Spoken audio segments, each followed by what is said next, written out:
We have a crossover Thursday today on the Locked On Giants podcast. We're going to get the lowdown on the Los Angeles Chargers, plus the latest from Tucson, Arizona, where the Giants are currently spending the week practicing. And what's with this rumor about Russell Wilson potentially wanting to come to New York? We'll touch a little bit on that as well. All coming up on today's Locked On Giants podcast.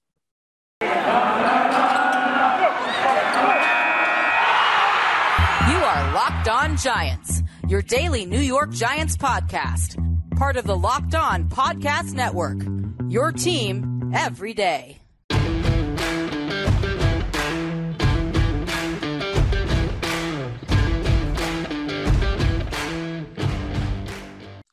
Hello, New York Giant fans, and welcome to another edition of the Locked On Giants podcast, part of the Locked On Podcast family, your team every day. Patricia Traina here with you. And today's episode is brought to you in part by Stat Hero. Stat Hero is the first of its kind daily sports platform where it's you versus the house in head-to-head fantasy matchups, winner take all. Sign up for free today, right now at stathero.com/lockedon and use the promo code LOCKEDON for a 100% deposit match. And again, thank you so much for making the Locked On Giants podcast your first listen, or if you're watching us on YouTube, your first watch of the day. And thank you to everybody who continued to send in messages of condolences and prayers on the passing of my mom. We did lay her to rest, so I am back to give you your shows as scheduled. I'm back to do all the writing that I do over at Giants Country. And for those of you who asked how I'm doing, I'm holding up. I'm a little tired. Hopefully that doesn't show up too much when I am on video, if you're watching me on YouTube, but I think the hard part is behind me now. And I appreciate all the kind words and messages everybody sends. So thank you from the bottom of my heart. And let's get into some Giant stuff. So anyway, today we have the crossover show. We will have one of the hosts from LockedOn Chargers joining the program. That's coming up in segments 2 and 3, and we'll get all the lowdown on the Los Angeles Chargers. They have a few issues of their own that we'll talk about. We'll talk a little bit about Justin Herbert and, some of the different players and who we have to watch out for, the X factors, all the good stuff we usually cover during the crossovers.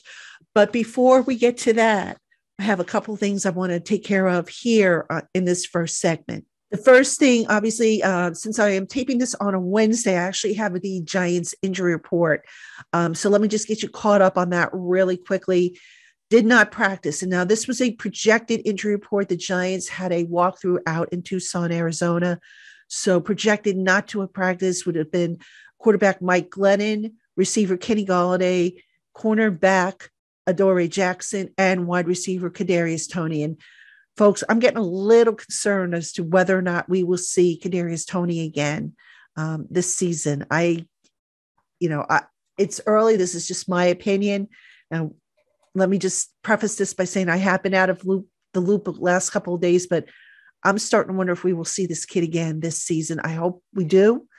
But at this point, he's missed so much time that I'm just not sure how much more they're going to be able to get out of him. And, does it at this point, does it even pay to put him back out there? I don't know, but just a little side note there. Limited, Saquon Barkley, Daniel Jones, and Sterling Shepard. Now, Saquon Barkley was not on the injury report last week. He is back on the injury report, has the ankle issue. The ankle issue continues to be a problem for Saquon Barkley. He hinted to that after the Miami game, in which he did not have a very good game. But Saquon has just not looked like Saquon. He hasn't been able to take over games the way you would think a guy with his talent and skill set have been able to do in the past. And he's another one that, you just wonder, are they just going to continue to try and manage his reps, and just how much are they going to be able to get out of him? I mean, at this point, the season, even though the Giants are still mathematically alive, the season is just, let's just end it already. There's 5 weeks to go, I think. And this Giant team, they need a whole lot of work coming up in the off season.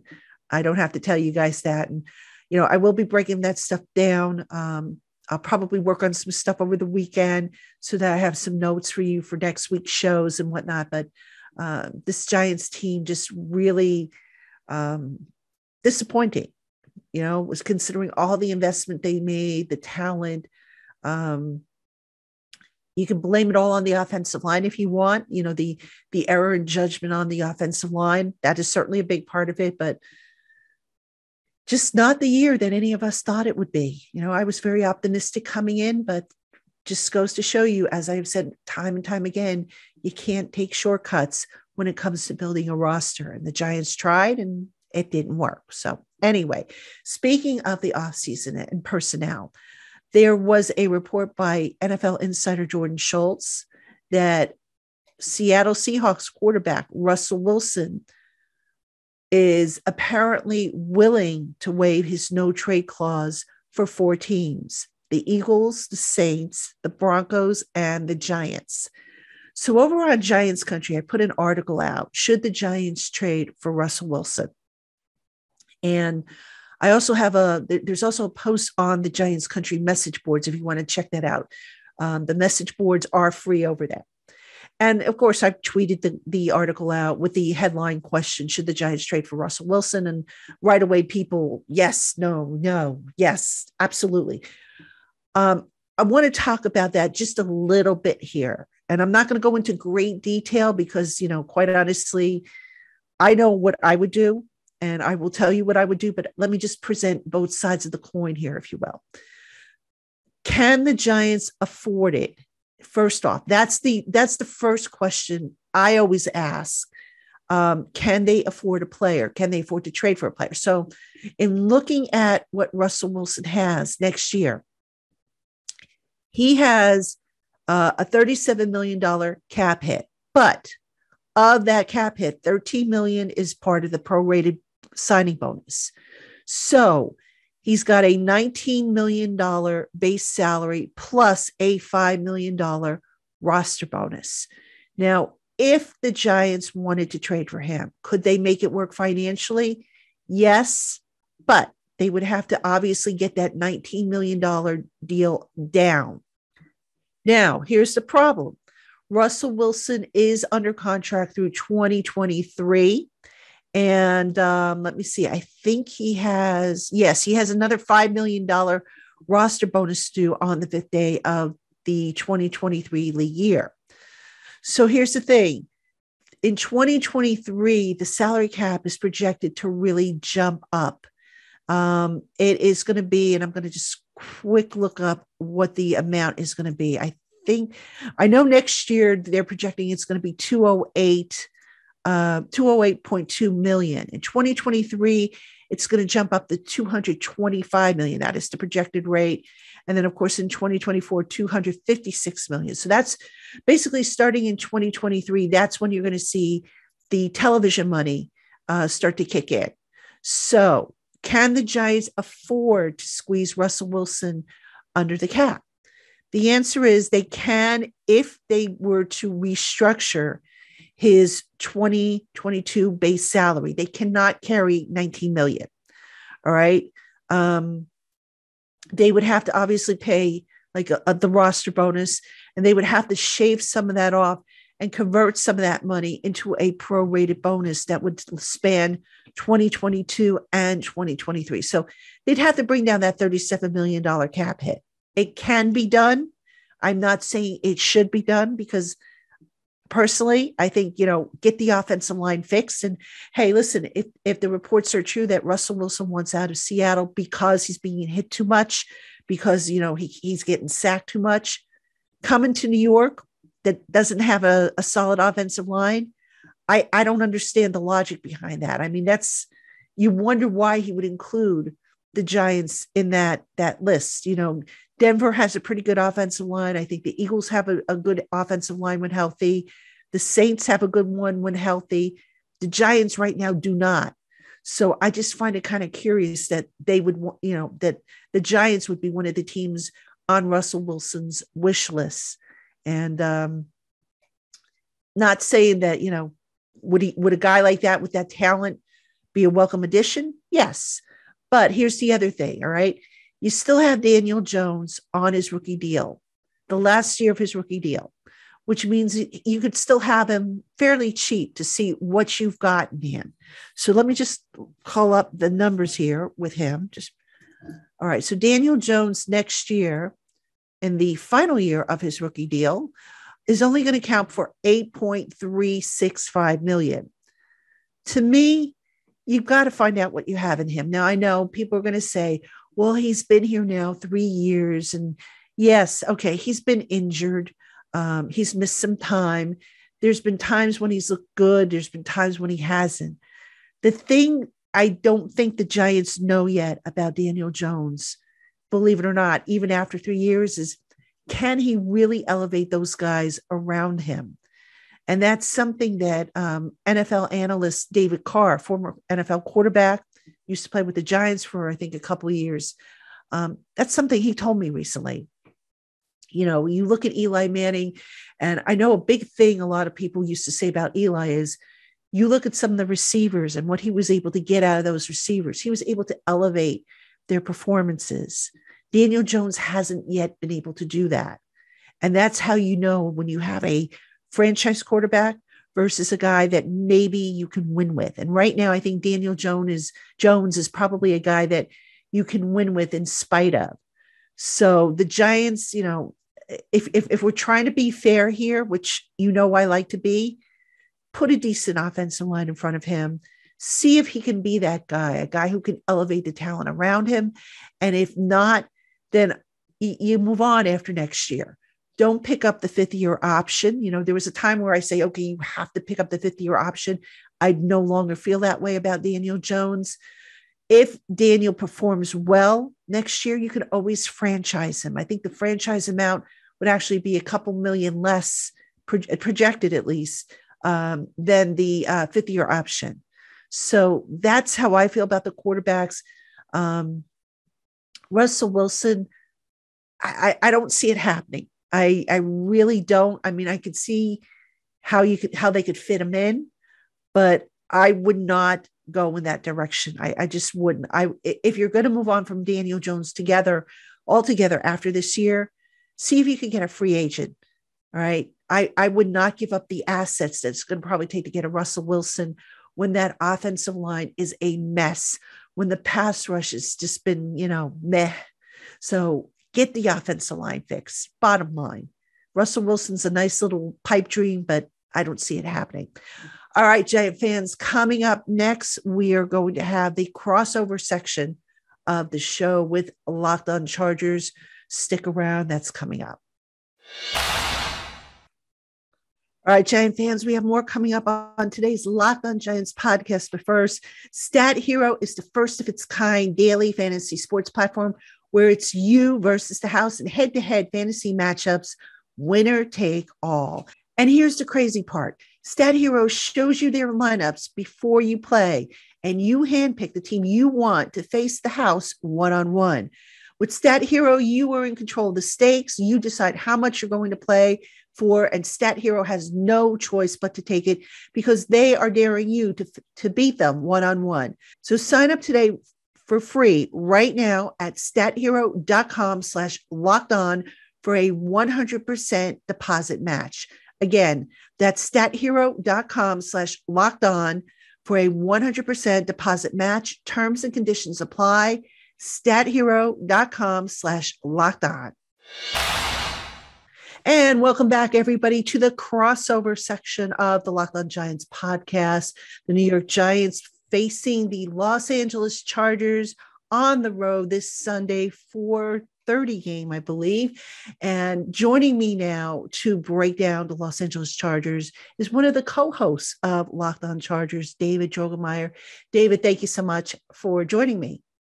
Always a pleasure. I love doing these crossovers because we get to interact and connect with the other hosts on the network, especially these ones where, we really don't get to do this very often, with your team being in the NFC and us being in the AFC. So it's always good to kind of connect with you guys and get some information on a team we just don't really see very often. I feel the same way, and lots of questions that we could probably sit here and ask you and keep you online for a good couple of hours, but we'll try and streamline them. David, we got to start off with the Chargers season in general. Now, they won, I believe it was 3 in a row before their bye. Since coming back from their bye week, they've won one, lost one, won one, lost one. What's going on with them? What kind of team is this? And do they have an identity yet?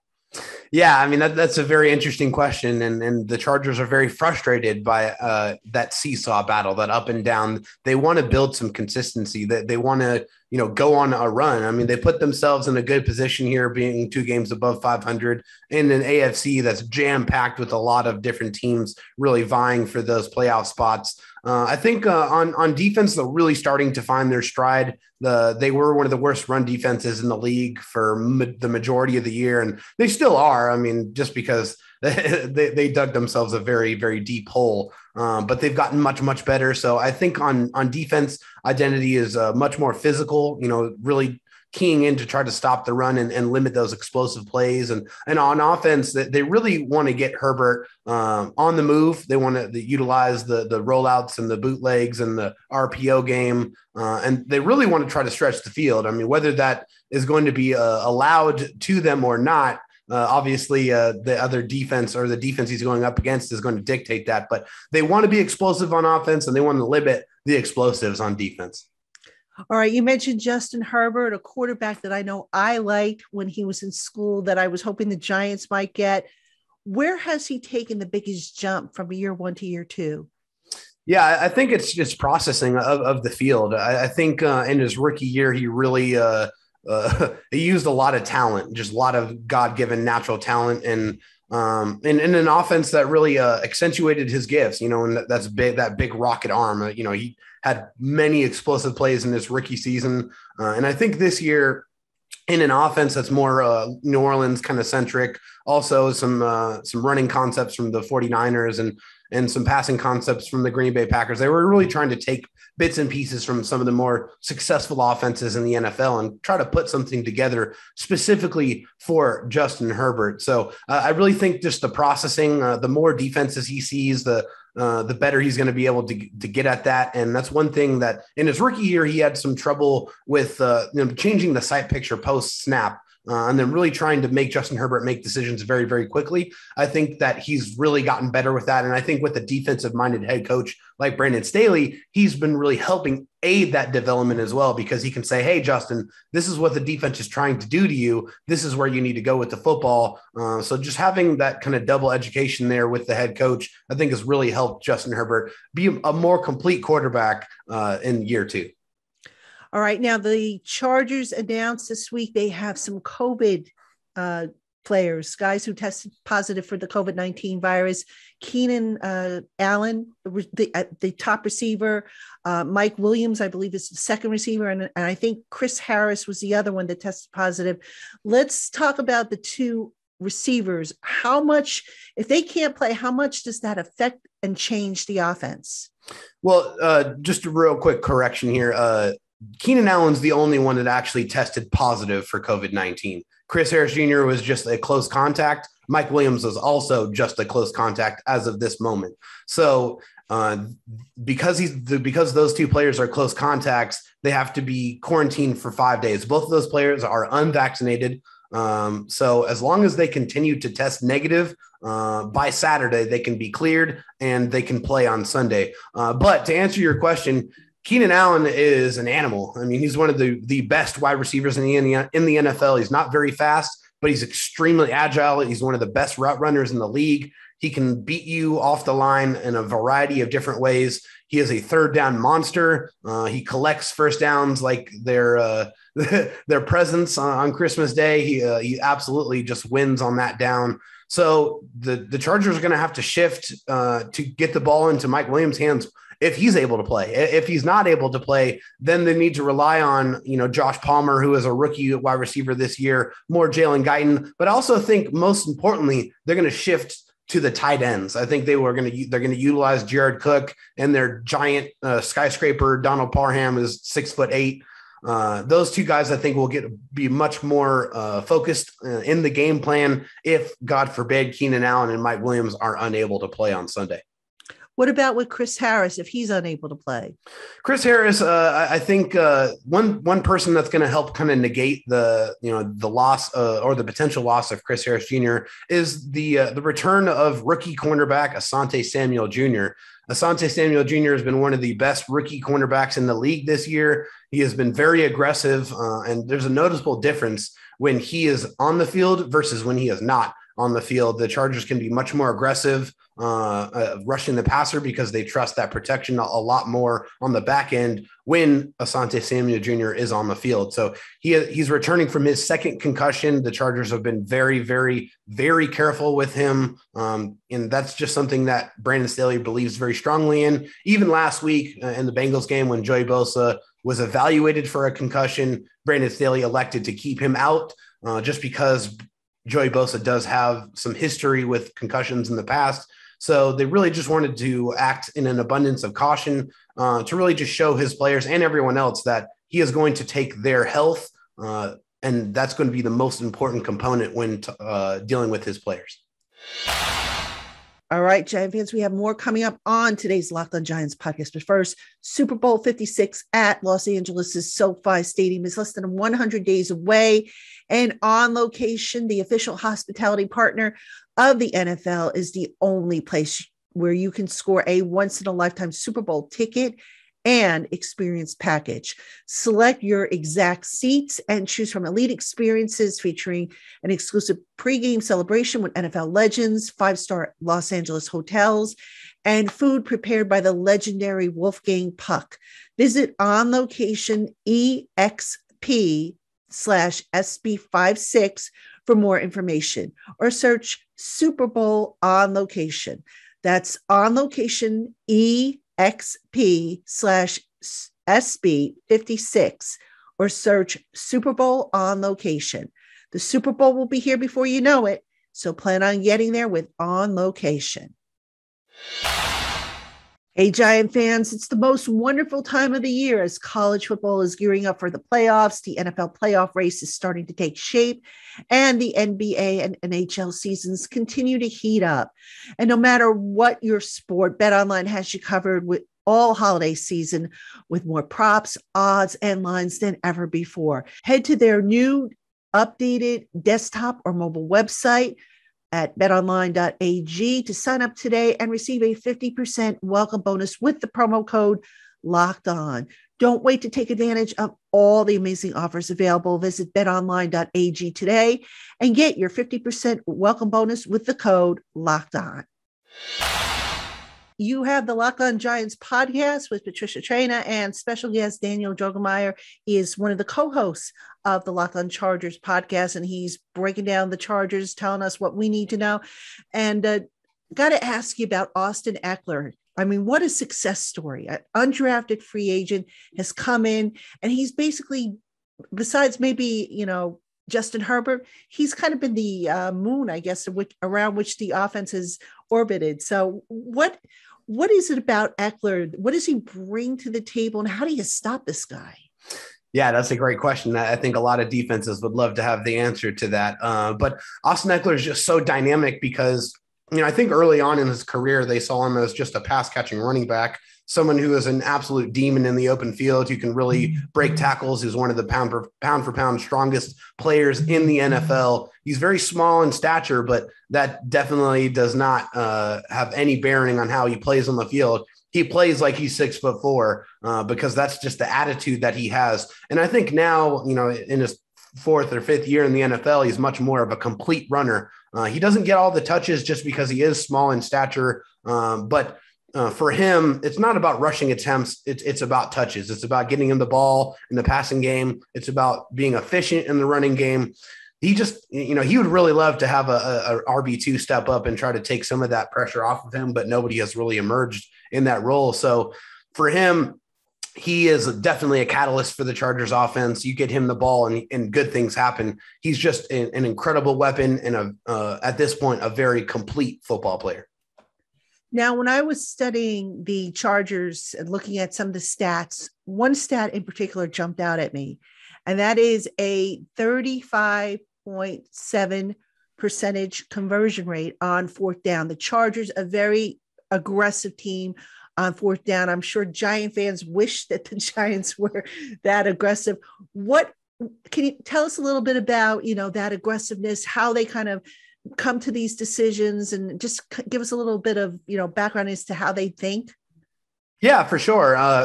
For that specifically, it's about Brandon Staley's analytical background. He really takes the analytics very seriously. He does operate with some feel of the game as well. He wants to get that information though, so he can make the best informed decisions. And in several occasions during this season, the Chargers have went for it on fourth down and continue to drive, and then ended that drive in a touchdown. It's just those situations that really put you over the top if you hit it right. Obviously, if you convert, then you're a genius. But if you don't, then you're the biggest idiot in the world, basically in sports media. So, but the Chargers, that's their motto. Like that's who they are. That's who Brandon Staley is. He is aggressive at his core, and he and that aggressiveness comes from a strong belief in the offense and a strong belief in Justin Herbert. He truly believes that Justin Herbert is his best player, and he wants to give the ball to his best player in as many situations as possible to convert. And more often than not, it has happened.